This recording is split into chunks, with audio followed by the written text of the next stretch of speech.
So what did you have in your mind, Chris, in regard to Vervaeke and uh Gilchrist and just thinking about the two hemispheres and the language. Uh, Yeah, I mean, um, well, whatever. I'll just, tell you everything that I've been kind of working through.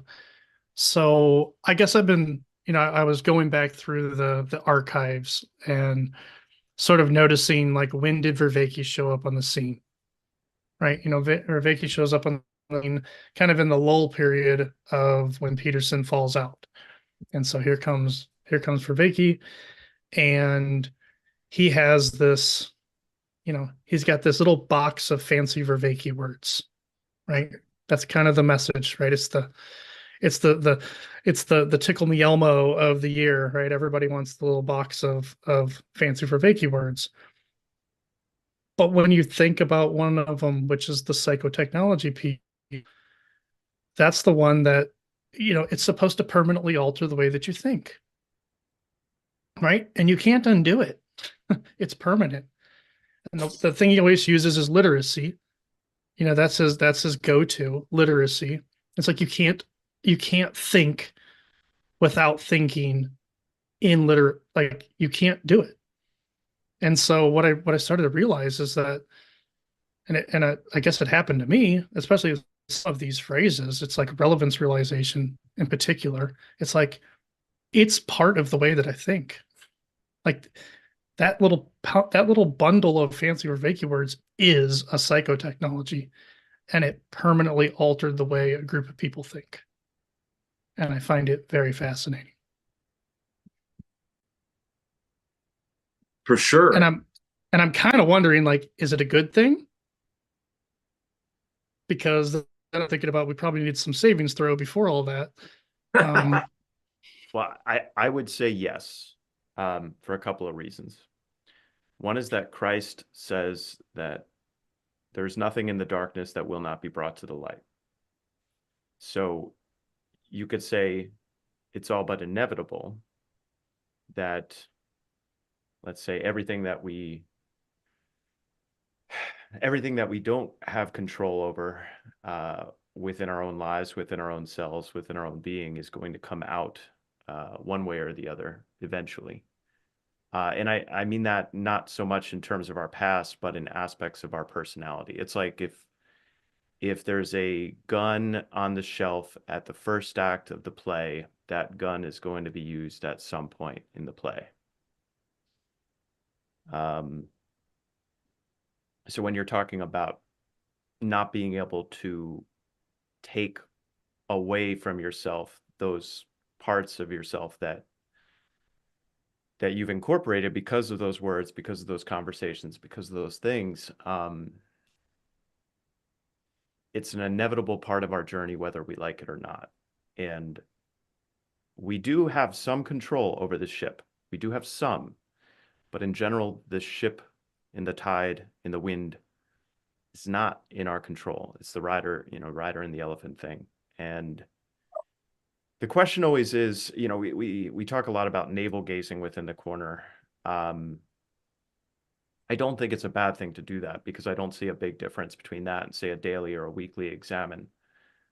Um, but in all of this, I think we still have a responsibility to do that examination and in all the terms. But I do also trust the hive mind. I know that's a weird thing, but we seem to be pretty good at when, let's say, a term enters, like the latest I'm thinking of is Malcolm and Simone entering. And so we Monoculture. have a different sorry, what was that? Monoculture. Yeah. So actually the urban monoculture idea, I found that real. I think that's the single most useful idea that they are excellent critics and they are excellent diagnosticians. So I agree with PVK in that. The but I guess my point is anytime a new idea comes into the hive making the the sense making apparatus, the hive mind, we are farming out the sense making to this network, you could say. And from what I've seen over time, and I'm interested in your thoughts on this, Chris, but over time, what I've seen is that the corner has done an excellent job at separating the wheat from the chaff. Now, maybe I'm indoctrinated and I need saving throws, and that's probably true to some extent. But I think there's a lot of disagreeable people in the corner that do a good job at separating the wheat from the chaff. So, Well, I mean, this is distributed cognition, right? I mean, that is what it, when he talks about what it is, that's what we're doing, right? The hive mind, right? It's distributed cognition, and yeah, I don't know. I mean, I agree with you. I think as a whole, I think the group has good discernment, right? They're not bringing in, ideas that aren't useful, and that's one thing I'm always looking for. You can make a model of anything, but if it's not useful, I'll get rid of it pretty quickly. So I'll be honest, I haven't really paid a whole lot of attention to the Malcolm and Simone stuff, but I did pick up on that one idea, the urban, what'd you call it? Urban monoculture. that's it. Yeah, it had a Tower of Babylon sort of feel to it to me. Yeah, I actually still don't even know what it means, but so like, but like I was like that when with the fancy Vervaeke words, which I think actually Job coined the term fancy Vervaeke words, which is hilarious. With the there does seem to be like we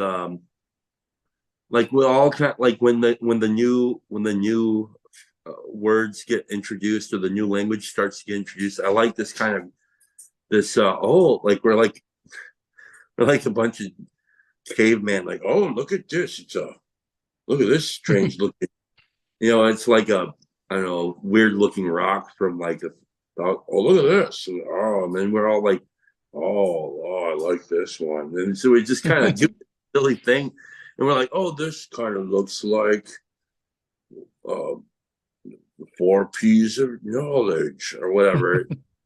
and then so that is kind of fun to do, and I do think it's actually working on another.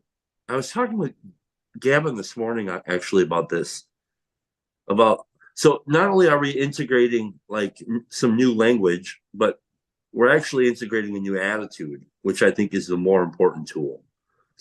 Of like the openness. So like we're actually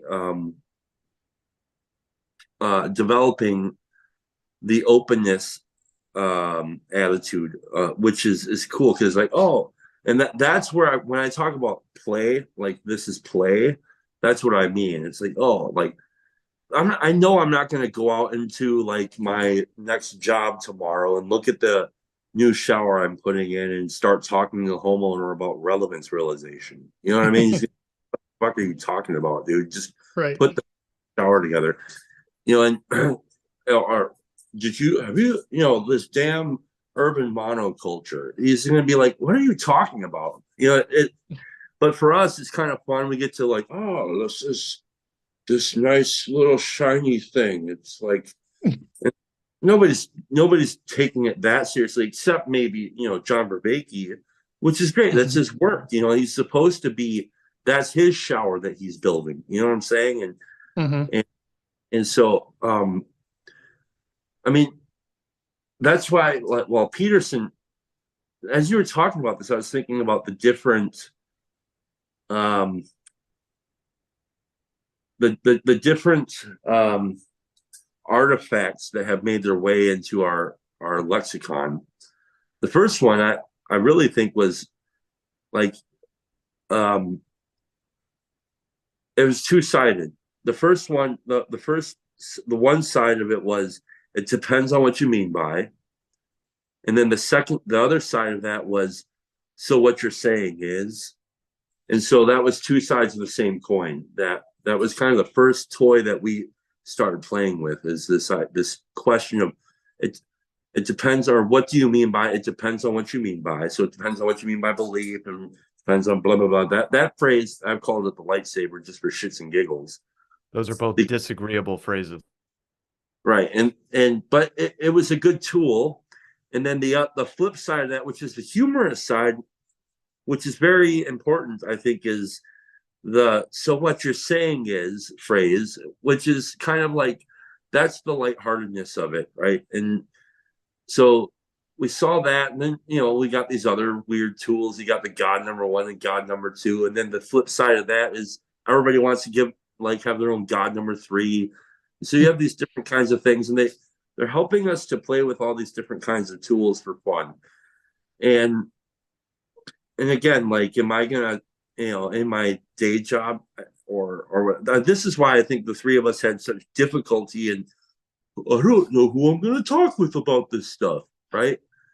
Like, if you listen to all of the different rando conversations that Paul had, I'd say probably 90% of the people said I had nobody to talk with about this.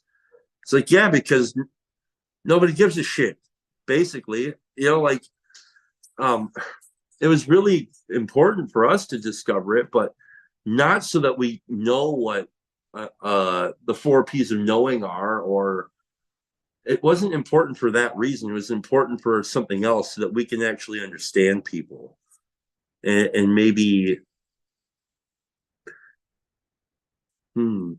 have like uh, uh, some good framework underneath, so that we can actually be social with people. Yeah, Not that's what it is. That's what it is right there. Because to be honest, like, I don't know you guys at all. Right. But we've been talking for an hour, and it's because we all kind of have this pseudo shared lexicon, like this bucket of ideas that we can sort of latch onto and have a productive conversation of some kind. It's almost like you just close the gap, right? It's like you said, you're not going to go talking to anybody about combinatorial explosiveness, right? You're like, hey, because nobody say cares. that real loud. No, go ahead. No, it's just, I think that's because, when I was talking to Demir, I felt the same thing. It's like, I didn't have to explain everything. You can just kind of like immediately go into the good stuff without all the explaining. Mm-hmm. Right. Right. And then our attitudes grow in that. I've noticed, anyways, my attitude around conversation, I've grown a little more of a confidence just in conversation in general, and being able to float around with different ideas, and just in this practice, I can actually go out with my coworkers, or people at church or whatever, and feel more confident in conversation in general. So it helps me that way. So I know I'm not going to use any of these kinds of words, or even these kinds of discussions, but it's helped me to be a better conversationalist in general, which is kind of cool. Yeah, because, well, I mean, it's back to the psychotechnologies, right? It's something that permanently altered the way that you think. It doesn't necessarily mean that you're going to say relevance realization, but what is relevance realization, right? You somewhat embody that and embed it in the way that you think. And so then it's going to come out in almost every interaction that you have. Mm-hmm. But what I was chooses talking, yeah, what chooses what's relevant is my point. Is right. that I don't have control over what I find interesting. I mean, Peterson That's makes that point. It's like, yeah. how does I have control what I do. I have some control what I do with that information that comes in. But That's what Grim Grizz would call your salience landscaper. Mhm. Named Salty Snitch. I don't know. This guy's freaking brilliant.